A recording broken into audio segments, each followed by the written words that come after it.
mean to love someone? Here's what it means.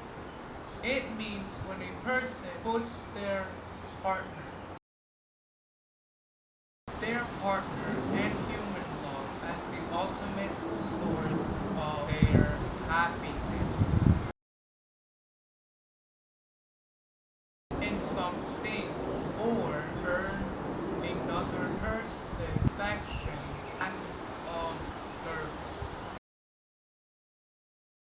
or receive the righteous of the other person in their lives. And they will idolize the person.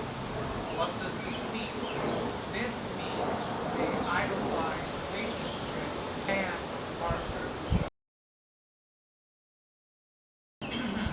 This means desires. That's all you can think and that decides your emotions and your identity. And this is where you overlook every morning all those red flags. And that relationship will be built on fantasy.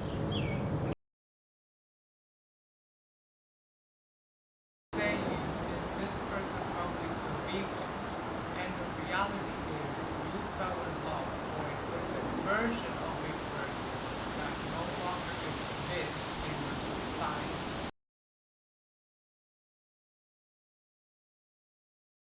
And you'll be trapped of traditional love of a person. This is where you see validation of a person inside of them. Realize you can't idolize. There isn't how you can love your partner before God. You will lose your identity.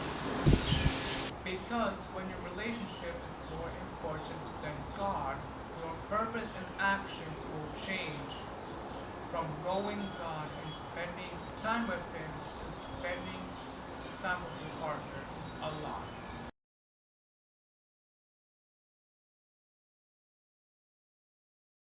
When you place your partner before God, this will affect your view on love and your identity in Christ and the things God called you to do in this world. And they misplaced biblical figures. I'll give you an example. Jacob tried to make Rachel love. He was tricked into marrying. Jacob worked 7 years for Rachel, his chosen wife, to have her love him back. In some relationships that believers will into, they will try to put their partner before God. True God-centered love looks like this. God-centered love offers unconditional love.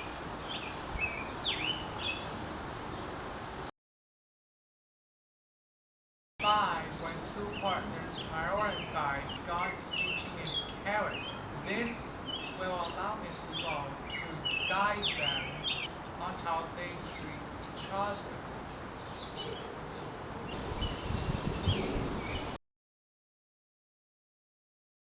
Serve and forgive one another. This is known as, in most relationships, they offer a two-person.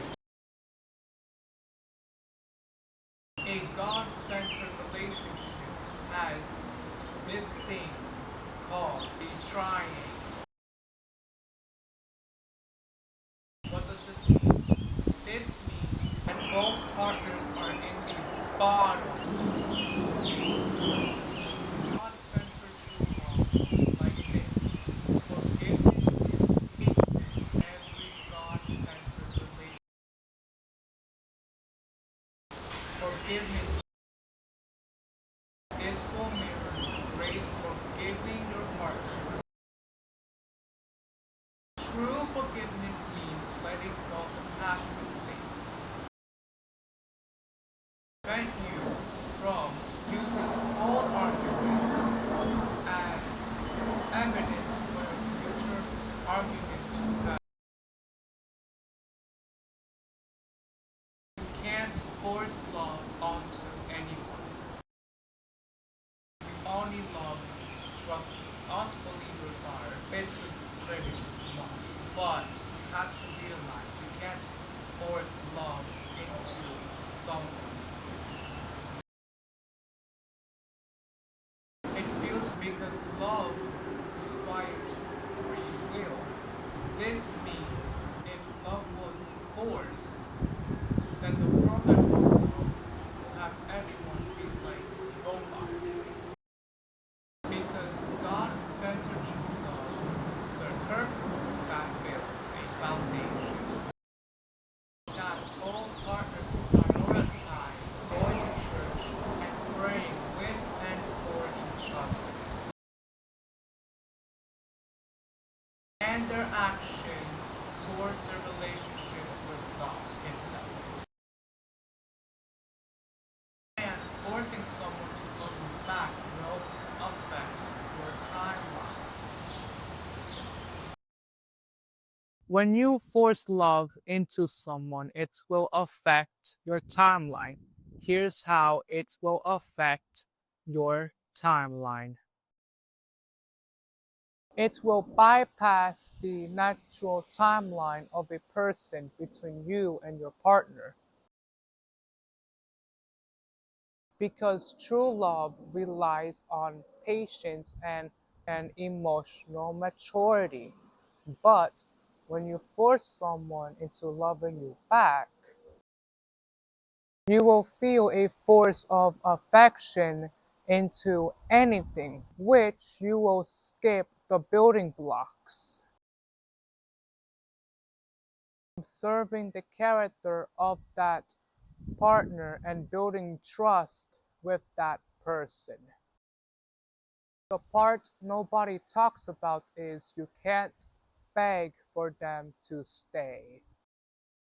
You can't beg for them to stay. So, once a person leaves you, once they left you to be with someone else, don't beg for them to stay.